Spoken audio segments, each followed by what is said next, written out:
What's up, pagan people? Drew here, and this is another installment in my Witchy Tales series, and I call this one Validation. Now, I just want to preface this a bit by saying this is not normal. Thus, it's a witchy tale. This is not something that happens regularly for me personally, and that's why I'm sharing it in this format.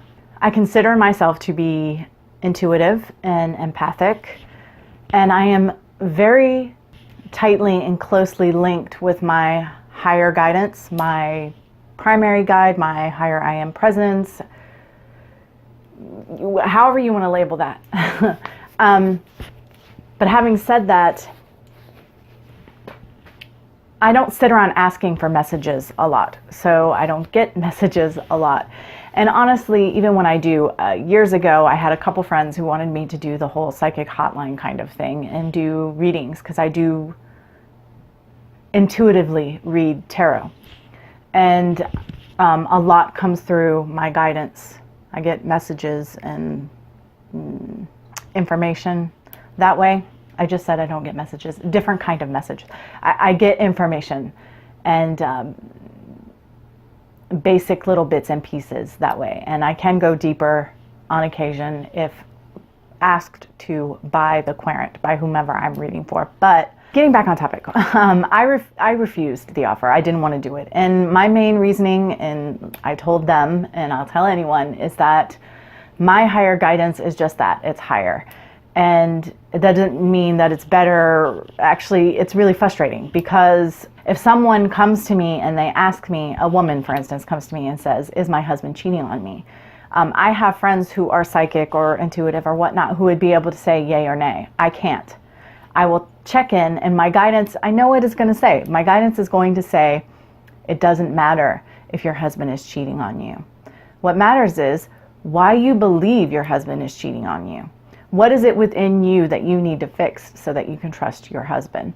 Or why do you keep choosing men who cheat on you?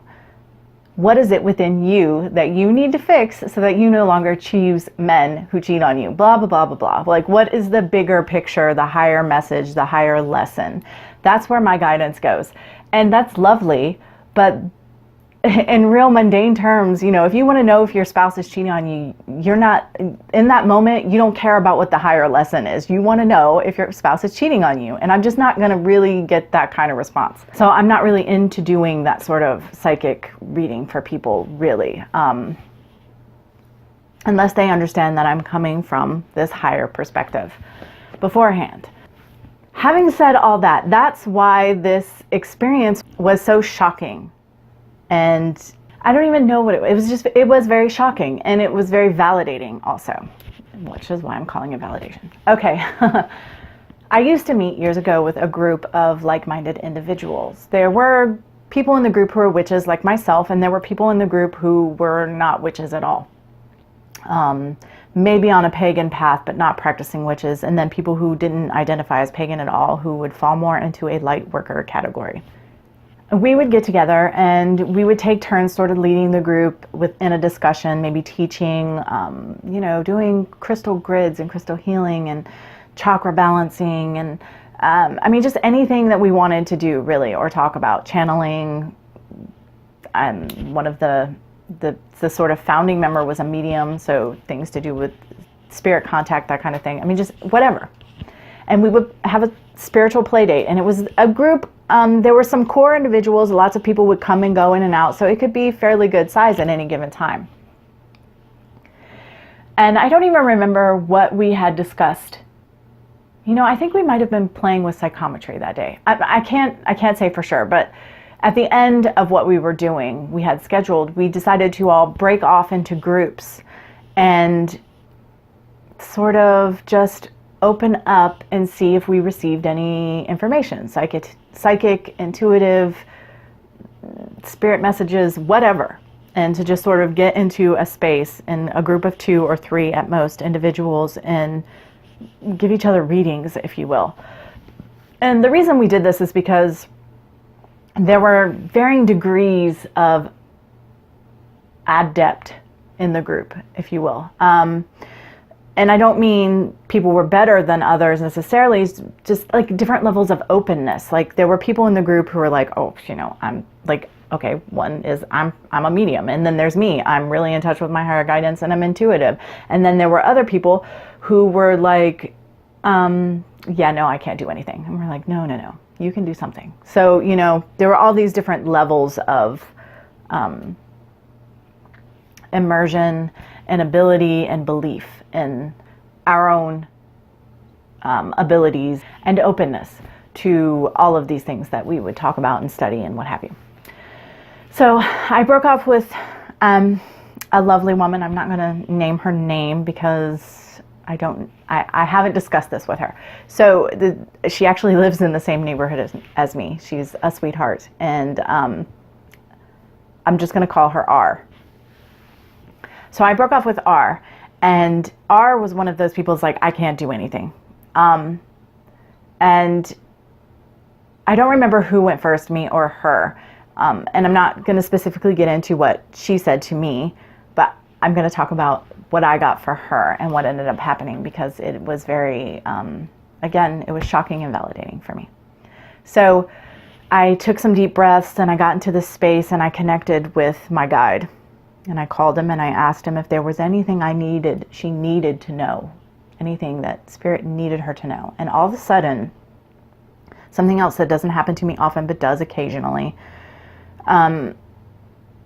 it's like a movie was playing behind my eyelids. In my third eye, I was seeing a scene. And the scene was a woman in scrubs, and they had these little hearts on them.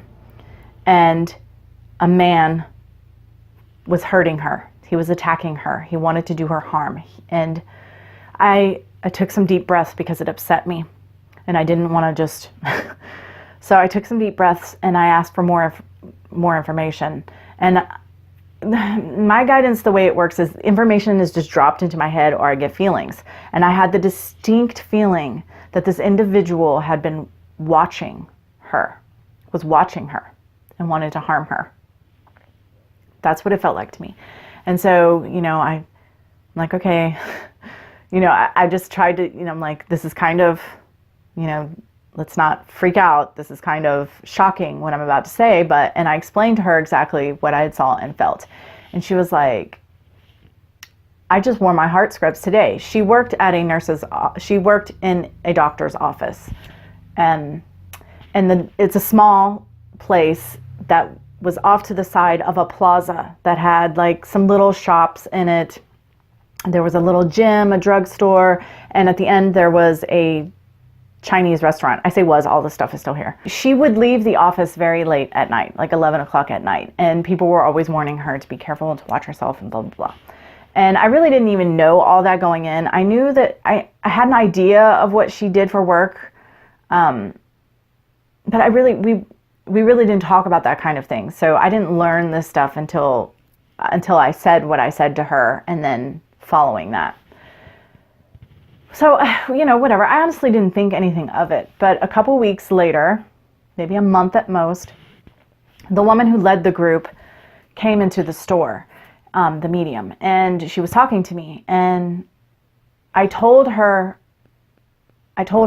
what I had seen or whatever, because we started, I don't remember how we got onto the topic, but I mean, she led the group, she was there, you know, but she came into Compass Rose, I was working, and we started having this conversation. And when I told her, she just kind of smiled at me a little bit. And she said, well, let me tell you something. Apparently, like the week or so following me telling this to R, a man had been arrested because one of the women who worked in the Chinese restaurant had cut through a park behind it to get to her house, and he attacked her and he robbed her. And apparently he had been staking out the entire plaza watching everyone because he just wanted to rob people. I don't know if he was a drug. I mean, I don't know any more specifics than that. And I just stared at her in disbelief, honestly. Okay. For me in that moment, I wasn't like, oh my gosh, my guide was right, higher guidance was right. And that's not what that was. For me, it was like, oh my gosh, I'm not crazy. I always, crazy isn't the right word, but I'm not delusional. I'm not making it up. I can be a clear channel for higher guidance, for this kind of information. And it was just really, again, it's not something that's happened since, because I don't put myself in that kind of situation very often. And it was just like an experiment playing, let's test our psychic muscles, if you will. But I absolutely do not take credit for the message. The message came from my higher guidance. But I was just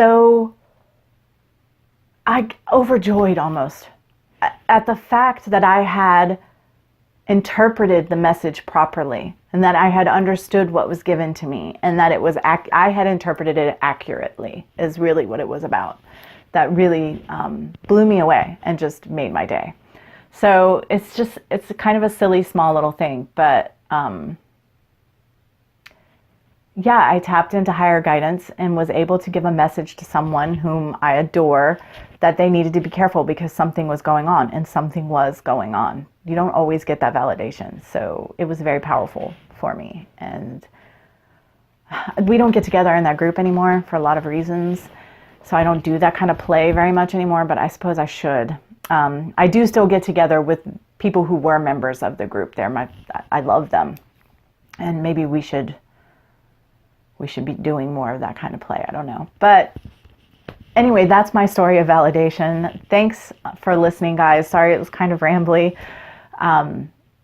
If you have any stories like this, I would love if you would leave them in the comment, or if anybody is on YouTube and they want to do like a response, I'd love to see it. As always, guys, until next time, much love and gratitude.